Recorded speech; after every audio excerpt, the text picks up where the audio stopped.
In the winter of 2007, deep within the northern reaches of the Appalachian Mountains, a group of 4 college students vanished without a trace. They were young filmmakers from the University of Virginia, eager to document the legends and folklore buried in those ancient woods. A series of myths passed down through generations about strange lights, voices in the snow, and something older than memory itself. What was meant to be a weekend project soon became one of the most chilling missing person cases in Appalachian history. The only thing ever recovered was a camera. The group Ethan, Claire, Marcus, and Jamie were part of a film club fascinated by local legends. They had filmed ghost stories before, campus folklore, even an interview with an old park ranger who once swore he saw something moving between the trees at night, something that didn't sound like an animal. When they heard about the Frozen Valley, a secluded hollow known for strange echoing voices during winter, they saw it as the perfect setting for their next short documentary. Locals warned them to stay away. They said the valley had no paths, no clear trails, and when the snow came, the wind carried more than sound. It carried memory. Ethan laughed it off. He said it was just superstition, mountain paranoia. And on December 12th, they packed their gear and left the small town of Lonesome Ridge before dawn. The footage recovered from the group's camera begins normally. Snow crunching under boots, laughter, wind brushing against the microphone. Claire points the camera at Marcus, asking if he believes the stories. He shakes his head and says, "If we catch something weird, it'll be great for the project. But ghosts don't exist." Hours pass. The group hikes through narrow, icy ridges, descending into the heart of the valley. By afternoon, the forest grows darker, though the sun hasn't set. The trees are so tall and close together that light barely touches the ground. Their GPS shows no signal. The wind begins to whistle through the branches, almost like a voice. Jamie comments that she hears someone talking. Ethan laughs again, saying it's probably just the wind cutting through the gaps in the rocks. But when he listens closely, he frowns. The wind isn't random, it's rhythmic, rising and falling in short bursts, like work. The first night's footage is grainy and unstable. They set up camp near a frozen creek, the tent glowing faintly in the dark. The temperature drops to -15 degrees Celsius, and their breath fogs thick and white. Claire records a short monologue about the legends, how the Cherokee once called this place the Valley That Speaks, and how settlers avoided it after hearing voices calling their names in the snow. At around 2:30 a.m., the audio captures faint murmurs, distant, overlapping whispers. At first, it sounds like static. Then, clearly, a female voice says, "Don't stay." Jamie wakes up screaming minutes later, claiming she saw someone standing outside the tent, tall, thin, wrapped in frost. Ethan checks with the flashlight, but finds only snow and broken branches. The camera pans across the trees. For a fraction of a second, something moves, a shadow against the pale snow, fast and silent.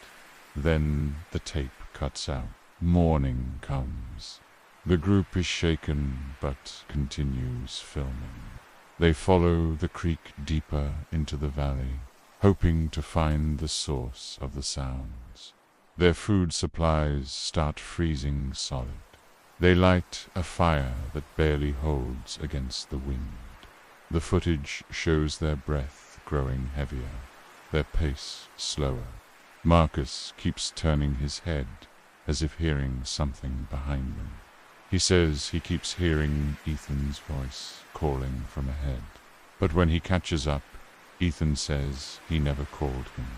At one point, they all hear it, a perfect imitation of Claire's voice calling for help from the woods. They run toward it, shouting her name, but when they reach the clearing, she's standing behind them, terrified. "I never said anything," she whispers. That's when the panic starts. The second night's recording is barely coherent. The group argues about leaving. Marcus insists they're being followed. Ethan says they're just tired. The wind outside howls, and beneath it, those same whispers, louder this time, circling the tent. Claire keeps the camera on, shaking, whispering. It's saying my name, over and over. When she points the camera toward the trees, several small lights flicker in the distance. Not lanterns, not fire. They hover just above the ground, weaving slowly in a pattern, as if searching. Jamie wants to run, but the valley has changed. The landmarks are gone. The frozen creek isn't there anymore. The snow covers every trace of where they came from. Marcus swears he sees footprints, but they're his own, looping back toward camp. They hear laughter, faint, echoing from somewhere above. Then the light from the camera flickers and cuts to black. 2 weeks later, a search and rescue team discovers the group's abandoned campsite. The tents are shredded, partially buried in snow. Food and supplies are untouched. There are no footprints, no drag marks, only a set of bare human prints leading a few meters into the woods before disappearing entirely. The camera is found half buried in ice. The last file on it is corrupted except for a few seconds. A blurry image of Claire's face, pale and trembling, whispering. It's inside the wind. Then silence. Investigators later enhanced the audio. In the background, under her voice, there's a distinct whisper, a fifth voice, male, repeating her name. In 2008, a park ranger named Robert Hale, who participated in the rescue, gave a short interview. He recalled the way sound behaved in that valley. You could hear your own echo come back 5 seconds later, but sometimes it came back different, like something was answering you. He described hearing what he thought were the missing students calling for help, but each time he followed the sound, it moved farther away, always the same distance, always just beyond reach. When asked what he thought happened, Hale hesitated. "I don't think they got lost," he said quietly. "I think they followed something that wanted to be found." The locals of Lonesome Ridge rarely talk about the frozen valley now. Some say it's cursed. Others believe it's a natural echo phenomenon caused by the cliffs. But older residents tell a darker version, that the valley is alive, that it remembers voices, copying them like a mirror of sound. A woman named Martha Keene, age 82, told a journalist in 2011 that her grandfather warned her never to call out names during a snowstorm. "The wind listens," she said, "and if it likes your voice, it keeps it." Years later, hikers and snowmobilers in that region began reporting strange occurrences. They claimed to hear people speaking their names in the wind, sometimes in familiar voices. One hiker said he heard his own voice echoing from across the valley, repeating words he hadn't said yet. Rangers have posted warnings discouraging travel there in winter, citing dangerous conditions and acoustic anomalies. But unofficially, they refuse to patrol that area after dark. In 2019, a new group of explorers entered the frozen valley, paranormal investigators hoping to find proof. They left microphones, recorders, and thermal cameras overnight. When they returned, every device was covered in frost. The audio captured 6 hours of nothing but wind until the final 40 seconds. A whisper, then 4 distinct voices, overlapping: Ethan, Claire, Marcus, Jamie, and then a 5th voice, deeper, breathless: welcome back. No new expeditions have been allowed since the valley remains uncharted in winter maps, its trails erased by snow and time. Every year, when the wind turns sharp and the mountains freeze, locals swear the air carries whispers again, soft at first, like the rustling of leaves, then clearer, like a recording of a voice you once knew. Some hikers say the snow there never melts completely. Others believe that the voices aren't trying to scare anyone. They're simply calling out for help, trapped in the echo of the valley forever. But if you listen long enough, the voices start to change. They stop calling for help. They start calling you. To this day, the frozen valley remains a place of silence and sound, a hollow where the wind remembers, and the lost are never entirely gone. Authorities closed the investigation in 2009, ruling it an accident due to exposure and hypothermia. But the recovered audio files, stored in evidence, still puzzle experts. When digitally analyzed, the voices form patterns, symmetrical, like language, or perhaps imitation. And in one final, unreleased clip, found weeks later in a backup memory card, there's a faint recording of a man whispering, trembling, saying, "It's not the wind, it's us."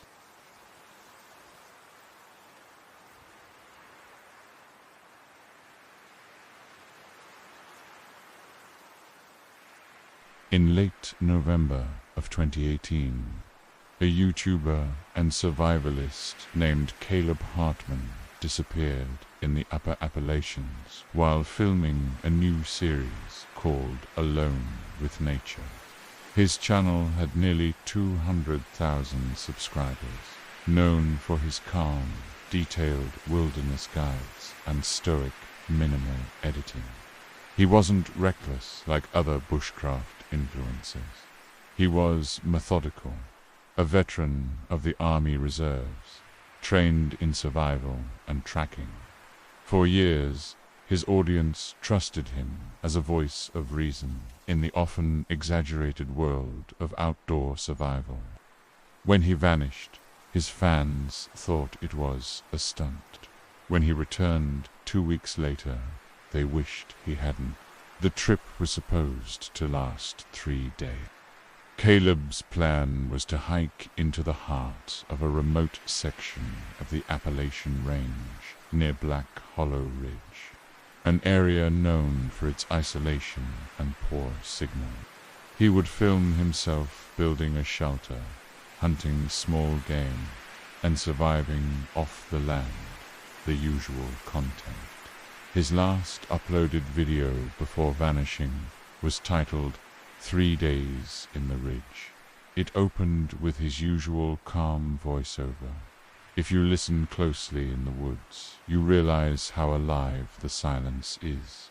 He smiled at the camera, zipped his jacket, and added, See you in 3 days. That video has since reached over 20 million, but for the wrong reasons. When Caleb failed to post updates, his girlfriend, Mara, alerted authorities. Search and rescue teams combed the ridge for days. They found his tent, his hunting rifle, and his sat phone, all intact. No blood, no signs of struggle, just his boots, standing upright by the fire pit, as if he had stepped out of them and walked barefoot into the snow. Then, 2 weeks after his disappearance, he walked into a diner 15 miles from the ridge, barefoot, clothes torn, eyes sunken, muttering words no one could understand. Witnesses say he smelled of wet pine and decay. The waitress who called 911 later told police it wasn't him. It looked like him, but it wasn't. The footage found on his SD cards was confiscated for evidence. But fragments began to appear online through leaks and backups. Fans on Reddit compiled everything into what they called the Hartman tapes. The first clips look normal. Caleb setting up his tripod, showing how to make a lean-to shelter from branches and moss. The wind hums low, snowflakes drifting through the lens. He narrates clearly, explaining the importance of staying dry in freezing temperatures. But around the second day, something changes. The wind sounds distorted, hollow. The trees seem to move slightly between cuts, positions shifting, branches rearranging, like something unseen is breathing with them. He starts glancing off camera more often, pausing mid-sentence. Thought I heard a whistle, he says quietly in one clip. But there's no one out here. The next recovered video is labeled simply Night 3. It opens with the camera aimed at the fire. Caleb sits beside it, staring into the flames, whispering to himself.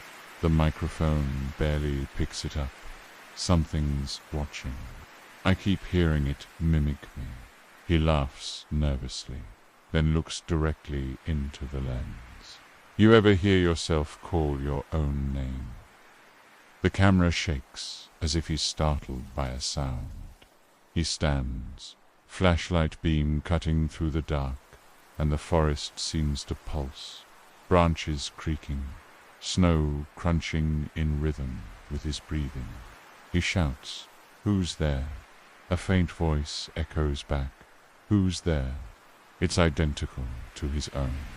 He freezes, then whispers, "That's not an echo." The video ends in static. From this point, the footage grows erratic. Daylight sequences vanish. He films mostly at night or during heavy snow. His narration becomes fragmented. The woods feel wrong, he says in one clip, like the shadows move when I'm not looking.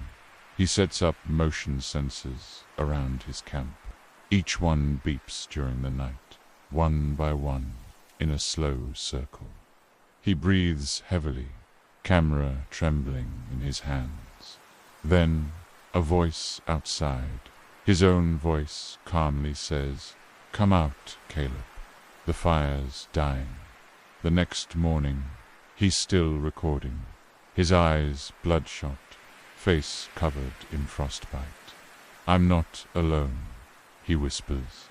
"I saw something standing where I should have been." He pans the camera toward the edge of the camp. There's a humanoid figure partially visible behind a tree, tall, thin, its limbs unnaturally long. The frame flickers. The thing tilts its head, perfectly imitating Caleb's own movement, as if mocking him. Then the camera drops. The last few files are almost unwatchable. audio distortion, shaking, long gaps of darkness. But forensic analysts confirmed the time stamps continue for another 5 days after the initial disappearance. It's clear he survived for longer than expected and possibly lost track of time. One video shows him eating something raw, his hands trembling violently. His voice is deeper, rougher. "I can't sleep," he says. "It whispers when I close my eyes. It sounds like me, but older." He begins referring to the other Caleb, claiming it walks parallel to him, always staying just beyond the trees. In one clip, he screams at the forest, "What are you?" And the reply, faint but clear, comes back, "You." When he finally reappeared at the diner, investigators said his body temperature was below normal, his pupils dilated. He couldn't remember how he got there. Psychiatrists labeled it dissociation from hypothermia. But his medical reports included one strange detail. His fingerprints didn't match his previous ID records. Close, but subtly altered, as if scar tissue had reformed in unnatural patterns. Mara claimed he wasn't the same person. "He looked at me like he was studying how to smile," she said in an interview, "like he was learning." Within weeks, Caleb vanished again, this time from his own home. His final upload, a 48-second video titled "Don't Answer the Trees," appeared on his channel the next night. It showed his empty cabin, snow blowing through an open door. In the background, a faint voice whispers, "I came back different." The video cuts abruptly, and the channel was deleted hours later. Locals near Black Hollow Ridge still report strange sounds, distant voices calling their names when no one is there, or seeing shapes standing still among the trees long after sunset. Hunters claim that when the wind picks up, they can hear what sounds like someone breathing behind them, matching their rhythm exactly. A few say they've spotted a man walking barefoot through the snow, wearing a torn camouflage jacket, whispering to himself. They call him the Mirror Hunter. Those who claim to have followed him deeper into the forest never find him, only their own footprints circling back toward where they started. Experts who analyzed the leaked footage noticed something else. In several clips, when Caleb's face is visible in the reflection of his camera lens, it doesn't blink in sync with him. In others, faint shapes can be seen behind him, silhouettes that look identical to him but slightly taller, slightly thinner. Audio engineers studying the background static found frequencies too low for human speech, resonances that seemed to form words when slowed down. The phrase repeated most often was, "You were never alone." Some believe Caleb encountered a Wendigo, the ancient hunger spirit said to mimic voices and lure travelers. Others think it was something older, something that wears your reflection like a mask. The FBI's official report listed the case as inconclusive. His remains were never found, and all recovered footage was sealed.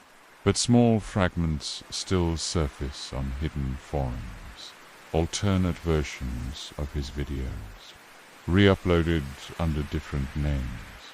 Strangely, in each version, his voice changes slightly. Sometimes it's deeper. Sometimes there's more than one voice speaking in sync. In one rare clip, believed to be from the final unreleased SD card, Caleb sits by a fire, face hollow, eyes unfocused. He whispers, "I ate something out there. Now it's still eating." Then, after a long silence, he looks straight at the camera and says, "If you find this, don't come looking for me." In the final seconds, the camera slowly pans toward the darkness behind him. Two faint reflections appear, eyes glowing in the firelight, exactly at his height. Then the video ends. To this day, new subscribers appear on Caleb Hartman's deleted channel every few months, even though it no longer exists. Some users report receiving auto-notifications from the channel's ghost feed, with video titles that don't lead anywhere. Names like The Second Voice, Through the Pines, and It Knows You're Watching. The URLs are blank, the video's gone, but occasionally one reappears for just a few hours before vanishing again. In those brief uploads, the same whisper can be heard through static, always the same phrase, barely audible under the wind.